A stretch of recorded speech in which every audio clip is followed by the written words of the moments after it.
Hey guys, Toast here. Today I want to talk a bit about the Tsaritsyn map on the CTE from the In the Name of the Tsar DLC that'll be releasing next month in Battlefield 1.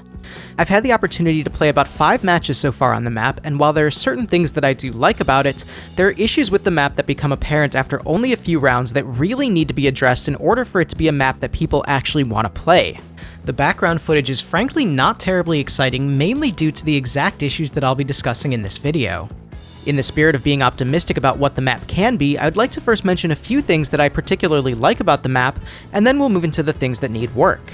For starters, the map is absolutely beautiful. The broken and crumbling buildings against the snowy landscape create a great atmosphere, while the cathedral that's right in the center of the map makes for a beacon in the distance from the spawns. The cathedral itself makes for an interesting area for fights to take place in, offering multiple entryways as well as battles through the broken windows around the first floor. The map only offers one vehicle per team, which at this point is limited only to land ships, which makes for a more infantry-focused experience, and that for me personally is a positive, though for those who prefer vehicle gameplay this would likely be a negative.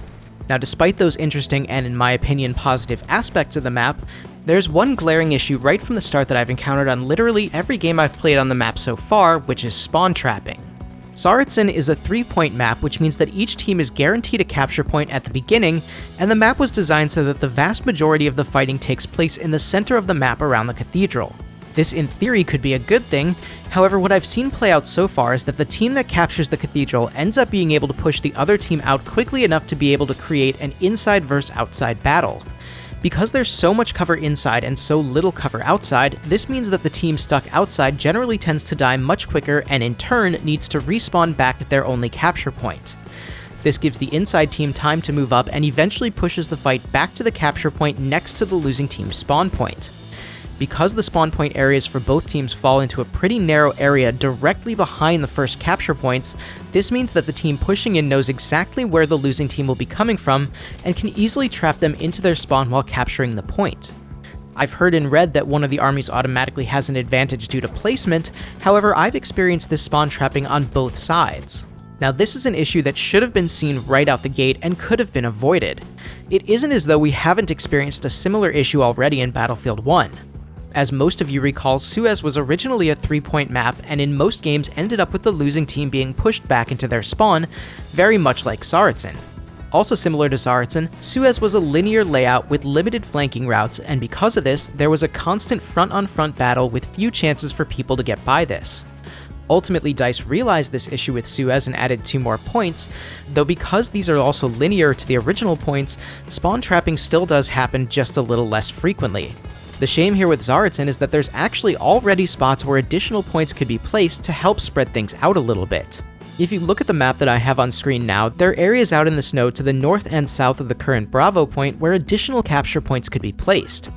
By putting in some extra cover near these potential points, you could then force the battle to spread out over the entirety of the map, instead of just in small congested areas. This also makes for additional spawn points for the losing team if they can manage to capture one of them, as well as new flanking opportunities once spawned there.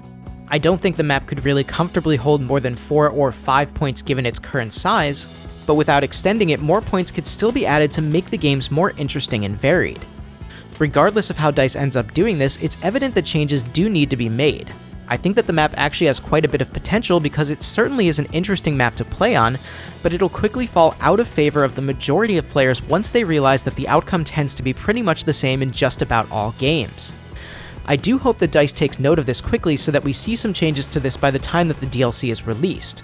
That said, they have had 6 months to perfect this DLC since the release of They Shall Not Pass, so I can only wonder how this managed to slip through after so much time, but I also want to clarify that I criticize this because I want the game to be the best possible experience it could possibly be.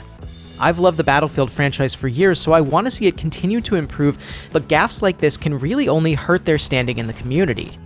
Now, for those of you who've played Tsaritsyn on the CTE, what are your thoughts on the map and what have been your experiences so far?